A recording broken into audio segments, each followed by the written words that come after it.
Hello, my name is Brent McCune. I will be the moderator who will be asking the questions to the candidates today.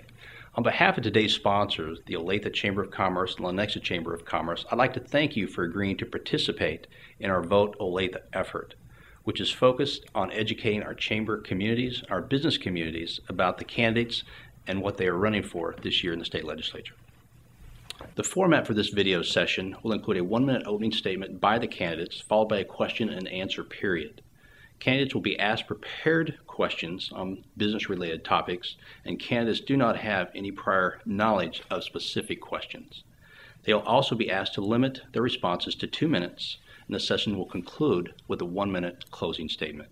I'd now like to introduce Ms. Liz Dickinson. She is running against Representative Lance Kinzer for House Seat District Number 30.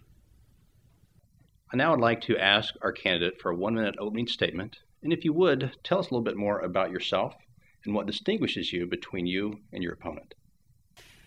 My name is Liz Dickinson, and I'm running for Kansas State Representative in the 30th District. One of the first things I would like for you to know about me is that I'm not a career politician. I am a mother. As a mother, I find that it is very important to have good public schools, proper health care, and to teach our children responsible financial planning.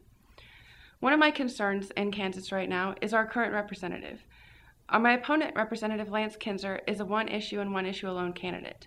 His main issue is fighting anti-choice legislation, and for the last 8 years, he has been trying to pass the same bills over and over again while neglecting our public education system and our current tax plan.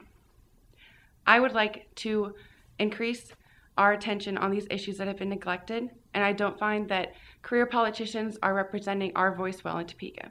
I would like to represent you in Topeka Capitol in 2013. So let's begin with our question and answer session. I'd first like to start off talking about budget situations in Kansas. For the past several years, the legislature has faced difficult budgeting choices, and for now our economic future remains uncertain. If Kansas were to face another significant revenue shortfall, how would you support balancing the budget? And if you could, be specific as you can. For example, if you support prioritizing services, what are your priorities and what would you cut? And if you're proposing to eliminate inefficiencies and waste in state government, how do you expect to find that savings? One of the most important things for a balanced budget in Kansas is to have an equal tax bracket. We have the 3-stool system where we have retail, sales, and property taxes. We also need to have proper taxes on all sorts of businesses, the large businesses and the small businesses. We cannot have an inequitable tax system. We need to maintain a proper tax system that is fair and equal. Question number 2 deals with education in Kansas. And as you know, quality public education has been a cornerstone in Johnson County and our economic prosperity. What are your views on the current state of K-12 education funding in Kansas? And how should the legislature proceed on this issue? And would you support vouchers in Kansas? I do not support private school voucher programs. School voucher systems leave children who are disabled alone in a public school system that is failing. We need to improve our public schools, and we do not need privatized schools. Our third question, we'd like to ask you, what are your views on the current state tax policy? Governor Brownback's new tax plan is detrimental to Kansas. It is set to bankrupt our state in the next 4 years. We need to improve our tax system by equally taxing the wealthy and large corporations as well as the smaller organizations and businesses. We need to lower our property taxes and not use them to defer the payment of public schools from the state. We need to rework our tax system, and it needs to be done in the 2013 legislative session. Another important topic in recent legislative sessions has been illegal immigration. How do you believe Kansas should proceed, if at all? Illegal immigration is a federal issue. We need to make sure that we are abiding by the laws that the federal government has set forth. However, we also do not need to unnecessarily punish employers who have accidentally hired these people. We need to make sure that we are helping the illegal immigrants that are in the state getting their paperwork through, and we need to make sure that the employers are not unnecessarily being burdened. And now our final question. Recently, the U.S. Supreme Court upheld the federal health care reform law that requires states to either implement their own state exchange for selling health insurance or be required to use the federal exchange.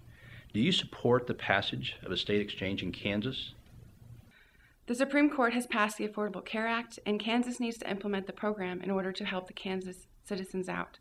We need to have a comprehensive plan in place so that when the time comes, the federal government does not need to put our database in for Kansas. If Kansas can take care of it, it's best for Kansas. We do not need the federal government making the databases for the Affordable Care Act instead of the Kansas government. That concludes our question and answer session. I'd now like to ask the candidate, if they would, to take 1 minute as a closing statement. I saw my daughter's school close this year. It was very upsetting. I could not believe that this cherished elementary school within this community had its doors shut permanently. I was also concerned this year when I read a bill, House Bill 2598, of which Lance Kinzer authorized, that would allow a doctor to lie and omit information from a woman about the health of her pregnancy. This is the main cause that caused me to step up and get involved. Like I said, I am not a career politician. It is very important that we have politicians in Kansas that are working for us that are not lying to our faces, that are not allowing doctors to lie to us. As a mother, I am concerned about education, healthcare, public school system. Like I said, these things are so important. And please, I want you to care. I want you to know that I could never authorize a bill that would allow a doctor to lie to women about the health of their pregnancy. This is what our 8-year incumbent has been doing. Please take care and look at everything you can about each candidate. Not every candidate is a cookie-cutter candidate and a career politician, but if you look carefully, you can see what their values are and you can vote accordingly. Thank you. Please vote on November 6th, 2012. Thank you.